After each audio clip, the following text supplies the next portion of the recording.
There's a story, Percival tells himself on cold nights. Young man, 20-some years old, first season serious about the Western draws. Spread himself thin across 4 states. Had a feel for what he wanted. Had no idea what he was building. 1 state was working. 1 was a long shot, but had its place. 2 were pure hope dressed up as strategy. He didn't figure that out until year 5. By then, he'd burned 4 application seasons on a direction that was never going to pay. Took him another 3 years to straighten it out. The thing is, he wasn't doing anything wrong exactly.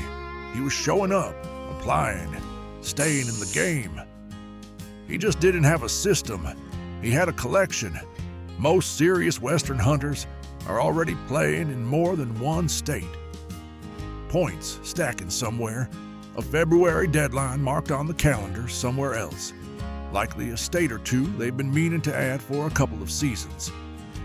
The question worth sitting with is this: does every state in your lineup have a defined role, or did your portfolio just grow? Because organic growth, or following trends, well, tends to produce lopsided portfolios, too heavy in one type of state. Nothing covering a gap. Points building somewhere the math quietly stopped working years ago. Every state you apply in, at a minimum, is doing one of 2 jobs. If you don't know which job each state is doing, you can't tell where the holes are. The 2 jobs are simple. First, point building.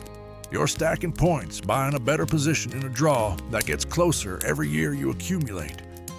The return is future access. Patience is the price. Be forewarned. Assess that point creep every year without fail. Second, playing the draw for this season. You've got genuine odds this season, regardless of or in addition to your point total. The annual fee is buying real odds right now on some hunts, not just a future claim. By golly, your freezer ain't gonna fill itself. The strongest portfolios carry both. All point building gives you long dry spells. All play every year, and you spend decades without ever landing the hunt you actually want. The balance looks different for every hunter, but it should be intentional. For specific draw strategies and the framework of the 5 states we cover, go look at almost any other video we've produced. You'll find the information you need, and if you want to go deep, visit the website and read the blogs. Here's the move that shows up as a gap in more portfolios than it should, even among hunters who've been at this for years. A state where you haven't started yet. The entry cost is usually 1 application fee, and most states charge non-residents a license fee to enter. What it buys you is a starting position in a compounding system. The hunter who starts Arizona points today will be in a genuinely different draw position in 10 years than the hunter who waited 5 more years to begin. That gap doesn't close. You don't need to know your target unit to start the clock. You just need to start the clock. The framework tells you what role each state should play.